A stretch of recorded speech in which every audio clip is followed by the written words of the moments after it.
Mas mataas na sahod sa ibang bansa. Bakit mas maraming Pilipino ang yumayaman sa pag-abroad?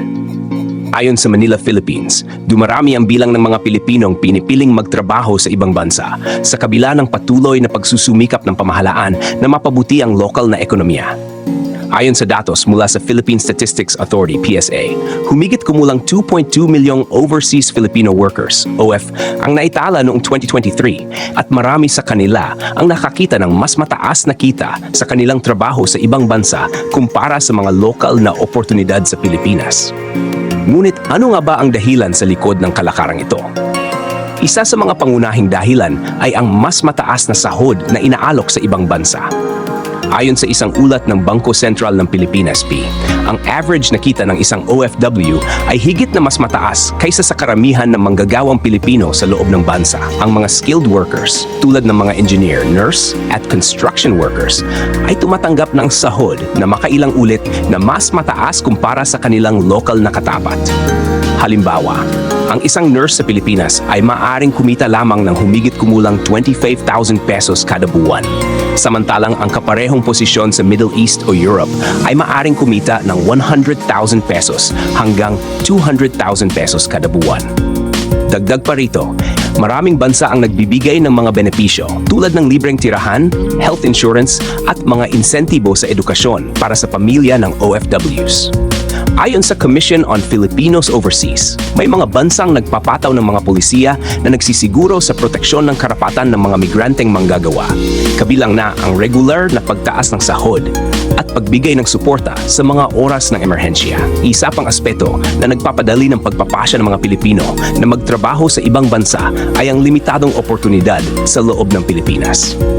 Bagaman patuloy na bumababa ang unemployment rate, marami pa ring sektor ang nagrereklamo ng hindi patas na pasahod at mabagal na pag-angat ng mga manggawa. Sa mga pahayag ng Ibon Foundation, ang income disparity o agwat ng kita sa pagitan ng mga nasa executive positions at mga rank-and-file employees sa Pilipinas ay isa sa mga pinaka-problematikong aspeto ng labor market.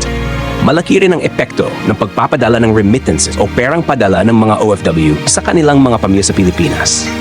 Noong 2023, umabot sa 36.14 bilyon ang kabuuang remittances ng mga OFW. Ayon sa BSP, ang halagang ito ay nagiging mahalagang bahagi ng ekonomiya ng Pilipinas na gagamit sa iba't ibang sektor tulad ng edukasyon, real estate at kalakal. Maraming pamilya ng OFWs ang nagtatagumpay sa pagpapalago ng kanilang kabuhayan dahil sa regular na padala mula sa abroad, dahilan upang unti-unti silang makaangat sa kahirapan. Ngunit sa kabila ng mga benepisyo ng pag-abroad, maraming OFWs ang nakakaranas ng pang-abuso at hindi patas na kondisyon sa trabaho. Ayon sa Migrant Workers Welfare Administration, MWA, humigit kumulang 50,000 kaso ng pang-abuso at hindi makatarungang kondisyon sa trabaho ang naitala noong 2023. Dahil dito, patuloy ang pamahalaan sa pagpapalakas ng mga programang nagbibigay proteksyon sa mga OFW, kabilang ang pagbibigay ng legal na suporta at pagkakaroon ng mga repatriation programs.